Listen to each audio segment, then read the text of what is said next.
So let's move on to talking about, the sanctity of life. I know that you are a pro-life candidate, and we've seen what Texas has done with the heartbeat bill recently, and Ohio has one as well. What are you going to do as governor to ensure the sanctity of life? I will do everything in my power to make sure that happens. When DNA is created, and that's even before the heartbeat, when DNA is created, it has a place at the table for life. And so we Mhm. must defend life at all instances in that matter. DNA is created, then we defend it. And I'm biased on this, April. And we talked about this before this Mhm. interview. My mom was adopted. And if abortion was legal, my mom would not have been born.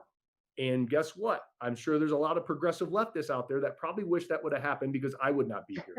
So I'm a little biased, but to really to inspire people to understand, and I get it. There's a lot of situations out there when you talk about rape and everything else, and hey, maybe they deserve an abortion. We're always going to fight for life. And I have a great personal story of one of my mentors, and he was going through life and he was adopted, so he started to look up his birth family to figure out who they were, and he figured out that his mom was gang raped in a Mhm. subway train station by 5 guys.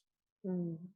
And it kind of like tore out his heart when he found that out. But then he started to really appreciate and understand what his birth mother went through, that she Mhm. had the courage to deliver him.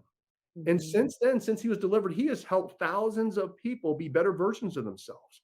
And so, Mhm. what we must start to focus on is not only to defend the DNA when it's created, but however, how about we start inspiring women in the culture to let them understand and know how heroic they are and how Mhm. unbelievable that they are.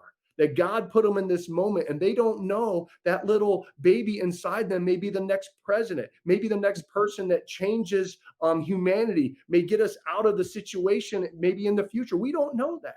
Mhm. So that is what we must do is start to create that culture. And there's already a culture for that. Catholic Charities is a great one that they help these moms go through and deliver and give these kids up for adoption. I have lots of friends who have adopted kids because they can't have children naturally. And so we must always, always protect that DNA and allow it to have a voice. And I will be that voice. Well, that's phenomenal to hear.